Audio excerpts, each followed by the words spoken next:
Female body के अंदर egg के बनने को ही हम लोग जनरली oogenesis कहते हैं। ये प्रोसेस फीमेल के अंदर दो स्टेप में होती है। एक वो जिस फीमेल के अंदर वो हो रही है उसकी अभी तक बर्थ ना हुई हो तब, और एक आफ्टर बर्थ, तो तभी जाकर के कंप्लीट होगी। तो बिफोर बर्थ जो हमारी बेबी गर्ल होती है उसके अंदर उसकी ओवरी में प्राइमरी oocytes डेवलप करते हैं, जिसमें कि टोटल 46 क्रोमोसोम होते हैं।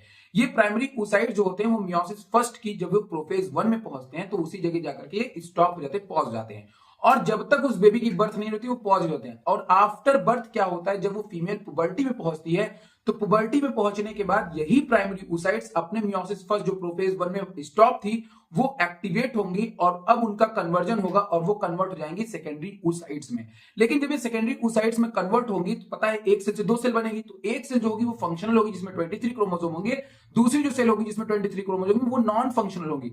इस नॉन फंक्शनल सेल को हम लोग पोलर बॉडी कहते हैं। ये आगे कोई भी ओवम बनाने वाली नहीं है। लेकिन बिफोर ओव्यूलेशन ही क्या होगा कि अब ये काम कब होगा, बिफोर ओव्यूलेशन। लेकिन आफ्टर ओव्यूलेशन क्या होगा कि सेकेंडरी oocytes बनेगी जहां पे मियोसिस सेकंड डिवीजन होगी, और मियोसिस सेकंड डिवीजन होने के बाद वो सेल जो है वो मेटाफेज 2 में जाकर के रुक जाएगी, और मेटाफेज 2 में जाकर तब तक रुक जाएगी जब तक उसको कोई स्पर्म हिट ना करे। लेकिन जैसे उसको कोई स्पर्म हिट करेगा मियोसिस 2 डिवीजन कंप्लीट हो जाएगी और वो सेल से दूसरी पोलर बॉडी बनेगी जो नॉन फंक्शन होगी, और एक जो सेल बनेगी अब वो जो है प्रिपेयर हो जाएगी आपके फर्टिलाइजेशन के लिए। यही था आपका oogenesis की एक इंपॉर्टेंट प्रोसेस। होपफुली आपको वीडियो समझ में आया होगा। तो आपको पोलर बॉडी में क्या ध्यान रखना है, एक आपको ध्यान रखना है कि एक बिफोर ओव्यूलेशन बनती है और एक पोलर बॉडी आफ्टर फर्टिलाइजेशन बनती है। ठीक है, दैट्स इट।